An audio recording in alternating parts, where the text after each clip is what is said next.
शांति। आज है 6 फरवरी। सुनते हैं आज के प्यारे बाबा के साकार रूप से चले मधुर महावाक्य। बाबा कहते हैं, मीठे बच्चे, अभी ये चढ़ती कला का समय है। भारत गरीब से साहूकार बनता है। तुम बाप से सतयुगी बादशाही का वर्षा ले लो। अभी चढ़ती कला का समय है। संगम युग है, कल्याणकारी युग, चढ़ती कला का युग।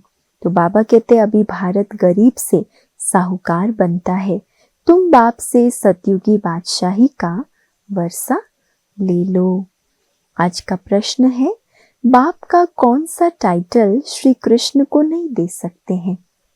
उत्तर, बाप है गरीब निवास। श्री कृष्ण को ऐसे नहीं कहेंगे, वो तो बहुत धनवान है। उनके राज्य में सभी साहूकार हैं, इसीलिए ये टाइटल श्री कृष्ण को नहीं शोभेगा। बाप जब आते हैं तो सबसे गरीब भारत है। भारत को ही साहूकार बनाते हैं। तुम कहते हो हमारा भारत स्वर्ग था, अभी नहीं है, फिर से बनने वाला है। गरीब निवास बाबा ही भारत को स्वर्ग बनाते हैं। जो भारत स्वर्ग था उसे फिर से गरीब निवास बाप आकर स्वर्ग बना देते हैं। गीत है, आखिर वो दिन आया आज। ओम शांति। मीठे मीठे रूहानी बच्चों ने ये गीत सुना। जैसे आत्मा गुप्त है और शरीर प्रत्यक्ष है। आत्मा इन आंखों से देखने में नहीं आती, इनकॉग्निटो है जरूर, परंतु इस शरीर से ढकी हुई है। शरीर रूपी वस्त्र धारण किया हुआ है, इसीलिए कहा जाता है आत्मा गुप्त है। आत्मा खुद कहती है, मैं निराकार हूं, यहां साकार में आकर गुप्त बनी हूं। आत्माओं की निराकारी दुनिया है, उसमें तो गुप्त की बात ही नहीं। परम पिता परमात्मा भी वहां रहते हैं, उनको कहा जाता है सुप्रीम। ऊंचते ऊंच आत्मा, परे ते परे रहने वाला परम आत्मा। बाबा कहते हैं, जैसे तुम गुप्त हो, मुझे भी गुप्त आना पड़े। मैं गर्भ जेल में आता नहीं हूं, मेरा नाम एक ही शिव चला आता है। इसीलिए मुझे कहा जाता है सदाशिव, क्योंकि मैं तुम्हारी तरह अलग अलग जन्म में अलग अलग शरीर रूपी वस्त्र धारण नहीं करता। मैं इस तन में आता हूं तो भी मेरा नाम नहीं बदलता। इनकी आत्मा का जो शरीर है, इनका नाम बदलता है। मुझे तो शिव ही कहते हैं, सब आत्माओं का बाप। तो तुम आत्माएं इस शरीर में गुप्त हो, इस शरीर द्वारा कर्म करती हो। मैं भी गुप्त हूं। तो बच्चों को ये ज्ञान अभी मिल रहा है कि आत्मा इस शरीर से ढकी हुई है।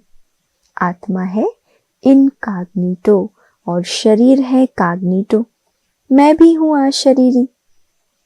बाप इनकॉग्निटो इस शरीर द्वारा सुनाते हैं, तुम भी इनकॉग्निटो हो, शरीर द्वारा सुनते हो।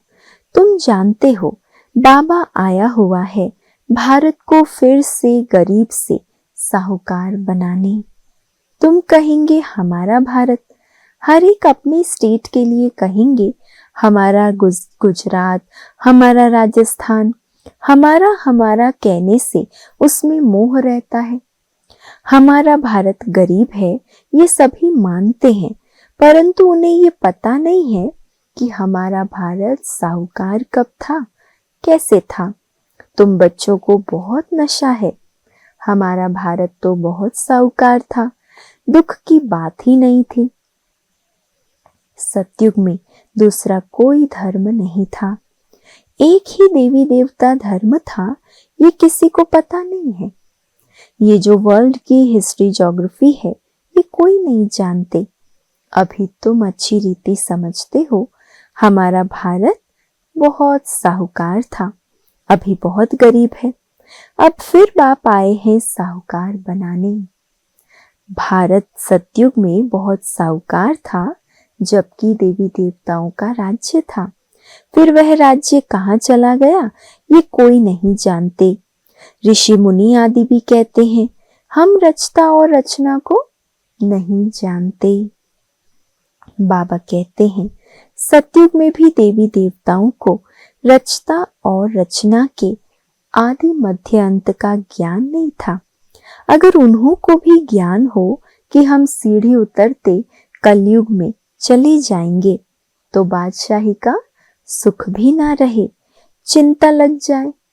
अगर किसी को पहले ही मालूम पड़ जाए कि इतने दिनों के बाद मैं दिवाला हो जाऊंगा या मेरी सारी प्रॉपर्टी खत्म हो जाएगी, तो अभी की जो खुशी है, अभी की जो नशा है वो कायम नहीं रह सकेगी।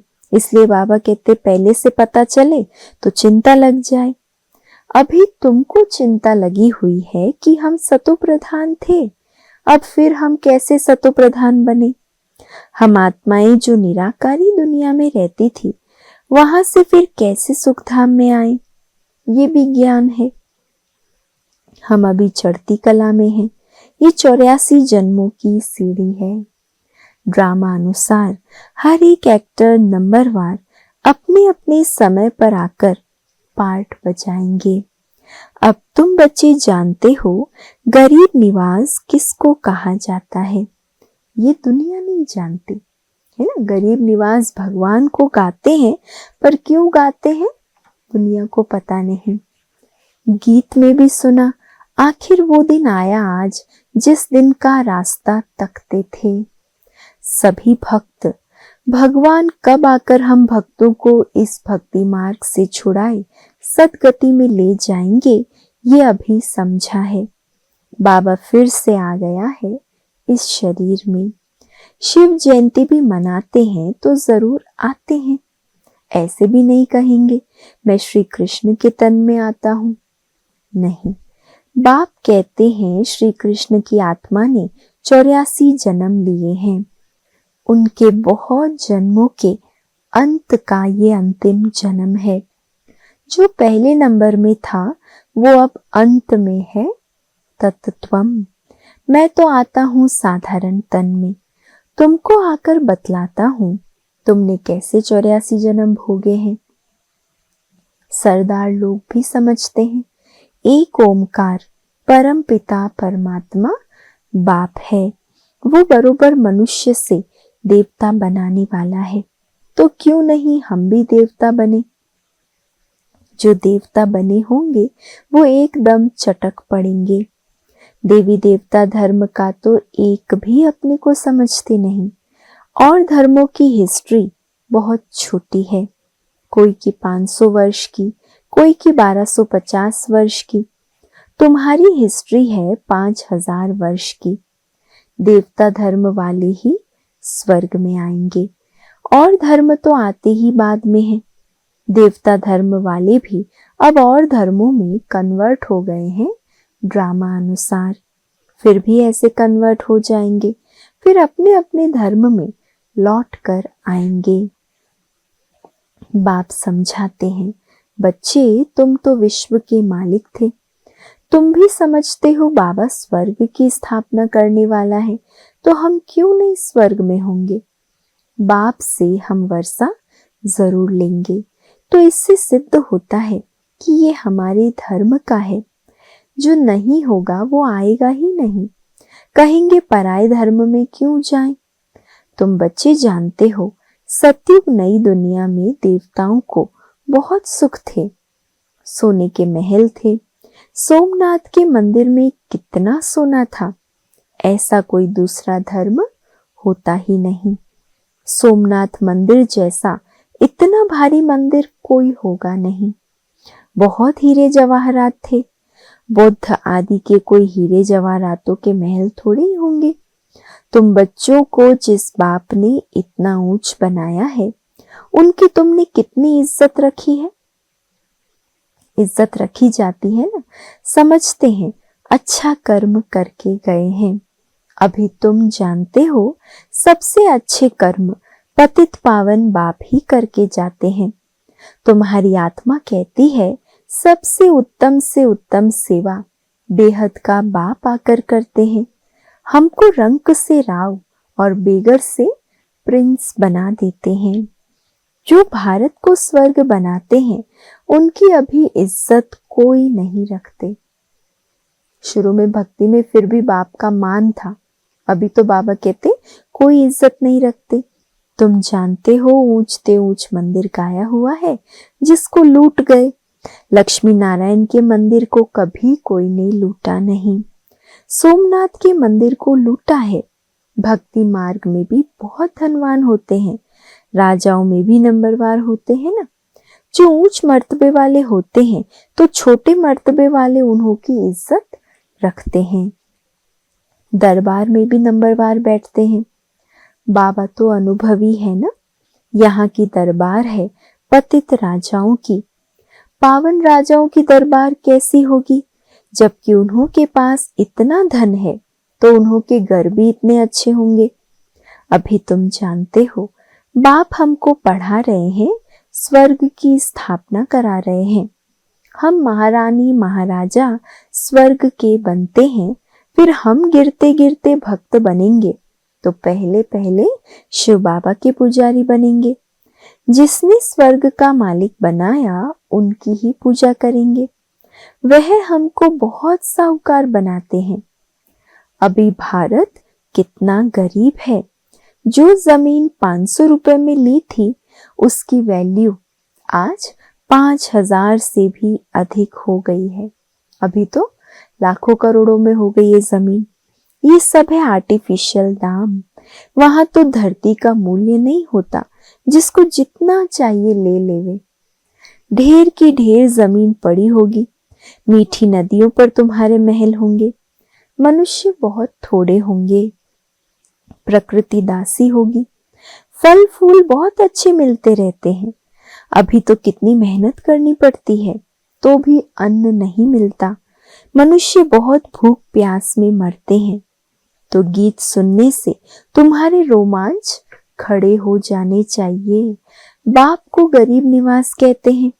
गरीब निवास का अर्थ समझा ना। किसको साहूकार बनाते हैं? जरूर जहां आएगा उनको साहूकार बनाएगा ना। तुम बच्चे जानते हो हमको पावन से पतित बनने में 5000 वर्ष लगते हैं। अभी फिर फट से बाबा पतित से पावन बनाते हैं। ऊंचते ऊंच बनाते हैं, 1 सेकंड में जीवन मुक्ति मिल जाती है। कहते हैं बाबा हम आपका हूं। बाबा कहते बच्चे तुम विश्व के मालिक हो। बच्चा पैदा हुआ और वारिस बना, कितनी खुशी होती है। और बच्ची पैदा हुई तो क्या होता था पहले? बच्ची को देख के चेहरा उतर जाता। यहाँ तो सभी आत्माएं बच्चे हैं। अभी पता पड़ा है कि हम 5000 वर्ष पहले स्वर्ग के मालिक थे। बाबा ने ऐसा बनाया था। शिव जयंती भी मनाते हैं, परंतु ये नहीं जानते कि वो कब आया था। लक्ष्मी नारायण का राज्य था, ये भी कोई नहीं जानते। जयंती मनाते सिर्फ लिंग के बड़े बड़े मंदिर बनाते हैं, परंतु वो कैसे आया, क्या आकर किया, कुछ भी नहीं जानते। इसको कहा जाता है ब्लाइंड फेथ, अंधश्रद्धा। उनको ये पता ही नहीं कि हमारा धर्म कौन सा है, कब स्थापन हुआ। और धर्म वालों को पता है बौद्ध कब आया, तिथि तारीख भी है। शिव बाबा की, लक्ष्मी नारायण की कोई तिथि तारीख नहीं। 5000 वर्ष की बात को लाखों वर्ष लिख दिया है। लाखों वर्ष की बात किसी को याद आ सकेगी? बाबा पूछ रहा है। 2 दिन की बात भी याद नहीं रहती, सुबह की बात शाम तक भी याद नहीं रहती। 5000 की बजाय लाखों लिखने से कैसे याद रहेगा? भारत में देवी देवता धर्म कब था ये समझते नहीं है। लाखों वर्ष के हिसाब से तो भारत की आबादी सबसे बड़ी होनी चाहिए। भारत की जमीन भी सबसे बड़ी होनी चाहिए। लाखों वर्ष में कितने मनुष्य पैदा होते? बेशुमार मनुष्य हो जाएं। इतने तो है नहीं, और ही कमती हो गए हैं। ये सब बातें बाप बैठ समझाते हैं। मनुष्य सुनते हैं तो कहते हैं ये बातें तो कभी नहीं सुनी, न कोई शास्त्र में पढ़ी है। ये वंडरफुल बातें हैं। अभी तुम बच्चों की बुद्धि में सारे चक्र की नॉलेज है। ये बहुत जन्मों के अंत में अब पतित आत्मा है। जो सतो प्रधान था सो अब तमो प्रधान है, फिर सतो प्रधान बनना है। तुम आत्माओं को अब शिक्षा मिल रही है। आत्मा कानों द्वारा सुनती है तो शरीर झूलता है, क्योंकि आत्मा सुनती है ना। बरोबर हम आत्माएं 84 जन्म लेती हैं। 84 जन्म में 84 माँ बाप जरूर मिले होंगे। ये भी हिसाब है ना। बुद्धि में आता है हम 84 जन्म लेते हैं, फिर कम जन्म वाले भी होंगे। ऐसे थोड़ी कि सब 84 जन्म लेंगे। बाप बैठ समझाते हैं शास्त्रों में क्या क्या लिख दिया है। तुम्हारे लिए तो फिर भी 84 जन्म कहते, मेरे लिए तो अनगिनत बेशुमार जन्म कह देते। कण कण में पत्थर भीतर में ठोक दिया। बस जिधर देखता हूं तू ही तो, कृष्ण ही कृष्ण है। मथुरा वृंदावन में ऐसे कहते रहते हैं, कृष्ण ही सर्वव्यापी है। जहां देखो बस कृष्ण ही कृष्ण। राधे पंथी वाले फिर कहेंगे राधे ही राधे, तुम भी राधे हम भी राधे। तो एक बाप ही बरोबर गरीब निवाज है। भारत जो सबसे साहूकार था अभी सबसे गरीब बना है, इसलिए मुझे भारत में ही आना पड़े। ये बना बनाया ड्रामा है, इसमें जरा भी फर्क नहीं हो सकता। ड्रामा जो शूट हुआ वो हूबहू रिपीट होगा, इसमें पाई का भी फर्क नहीं हो सकता। ड्रामा का भी पता होना चाहिए।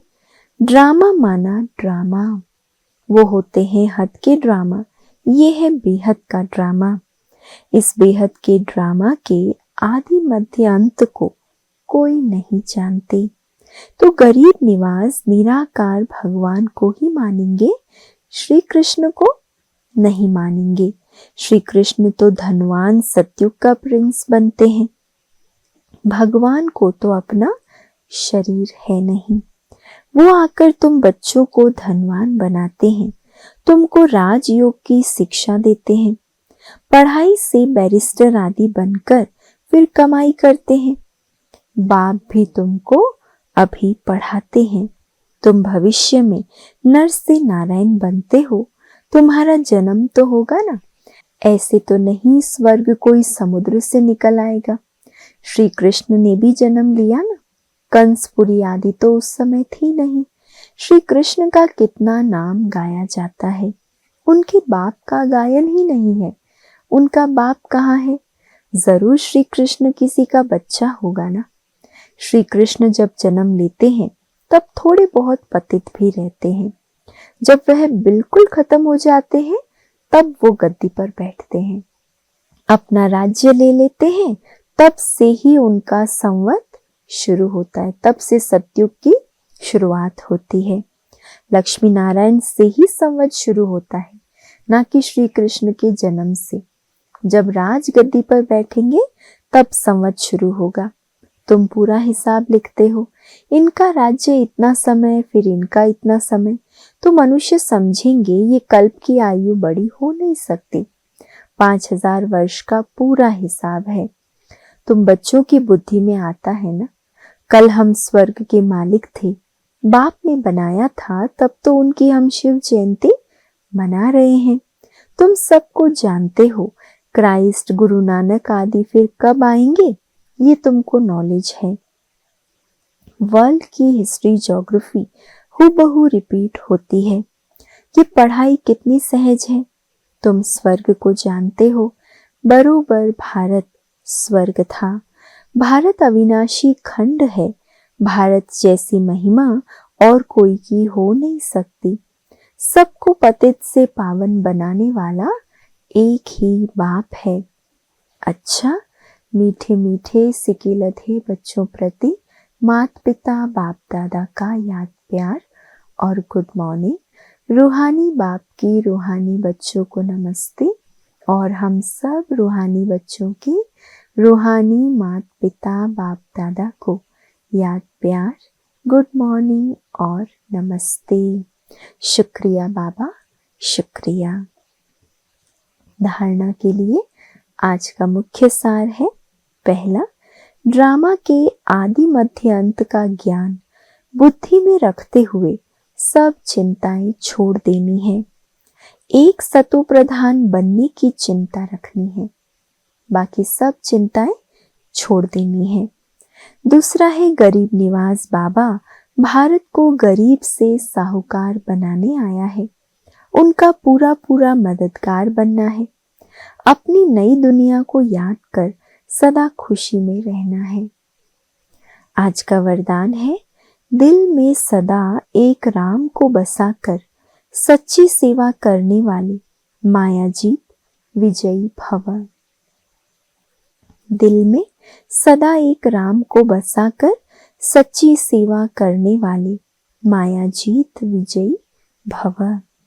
हनुमान की विशेषता दिखाते हैं कि वह सदा सेवाधारी महावीर था, इसलिए खुद नहीं जला लेकिन पूंछ द्वारा लंका जला दी। तो यहाँ भी जो सदा सेवाधारी है वही माया के अधिकार को खत्म कर सकते हैं। जो सेवाधारी नहीं वो माया के राज्य को जला नहीं सकते। हनुमान के दिल में सदा एक राम बसता था, तो बाप के सिवाय और कोई दिल में ना हो, अपनी देह की स्मृति भी ना हो, तब माया जीत विजयी बनेंगे। इस देह की स्मृति से भी विस्मृत हो जाना पड़े। स्लोगन है, जैसे आत्मा और शरीर कंबाइंड है, ऐसे आप बाप के साथ कंबाइंड रहो। जैसे आत्मा और शरीर कंबाइंड है, ऐसे आप बाप के साथ कंबाइंड रहो। अव्यक्त इशारे हैं आज के। संगठन में हर एक की विशेषता को देखना, विशेषता ही ग्रहण करना और कमजोरियों को मिटाने का प्रयत्न करना, यही विधि है एकता का संगठन मजबूत करने की। विशेषताएं देखना, ग्रहण करना और कमजोरियों को, भिन्नताओं को मिटाना। जैसे आप सबका उठना, बोलना, चलना एक जैसा है, या सबकी एक जैसी बातें, एक ही गति, एक ही रीति, एक ही नीति है, ऐसे ही संस्कार भी समान दिखाई दे।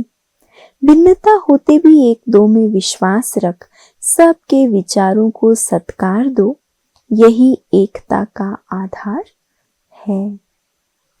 अच्छा, ओम शांति।